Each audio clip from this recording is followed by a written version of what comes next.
हमारा देश कैसा है? वैसा ही जैसा आप छोड़ के गए थे। यानी कि हम अभी भी अंग्रेजों के गुलाम हैं? नहीं, अंग्रेजों से तो हमें 1947 में ही आजादी मिल गई थी। अच्छा, तो अब तो हमारे अपने लोग देश चलाते होंगे ना? हाँ, तब तो देश काफी आगे बढ़ गया होगा। जब हमारे अपने लोग देश चला रहे हैं तो गरीबी और भ्रष्टाचार का तो नाम ही नहीं होगा। सबको बराबर हक दिया जाता होगा, किसानों और मजदूरों का अच्छा ध्यान रखा जाता होगा ना?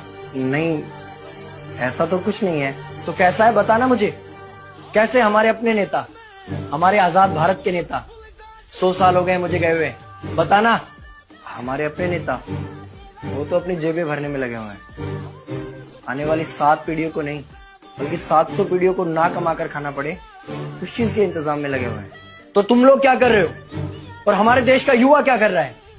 हम लोग तो इंस्टाग्राम पर रील्स देखने में बिजी हैं। यानी कि हमारी कुर्बानी का देश के लोगों पर कोई असर नहीं पड़ा।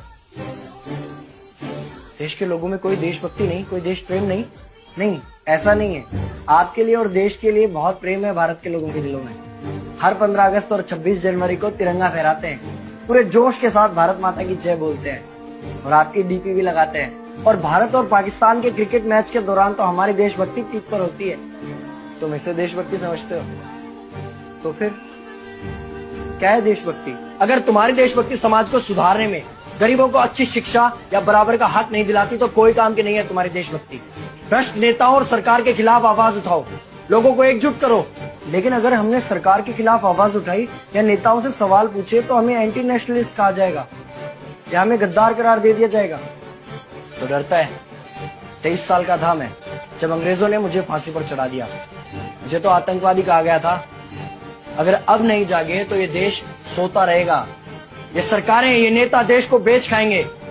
इस भ्रष्ट सरकारी तंत्र से लड़ो। देश को क्रांति की जरूरत है। क्रांति यानी कि हमें हथियार उठाने होंगे, बंदूकें उठाने होंगे जैसे आपने उठाई थी। नहीं, हमारी क्रांति विचारों की थी। जब अंग्रेजी हुकूमत ने हमारी आवाज नहीं सुनी तो हमने और जोर से आवाज लगाई और अपने विचार रखे। और क्रांति केवल सत्ता को बदलने तक सीमित नहीं है, बल्कि इस भ्रष्ट अन्यायी तंत्र को जड़ से उखाड़ कर फेंकना है। पर ये होगा कैसे? अपने आसपास से शुरुआत करो। जो भी तुम्हें भ्रष्ट नजर आए उसके खिलाफ आवाज उठाओ, एक्शन लो।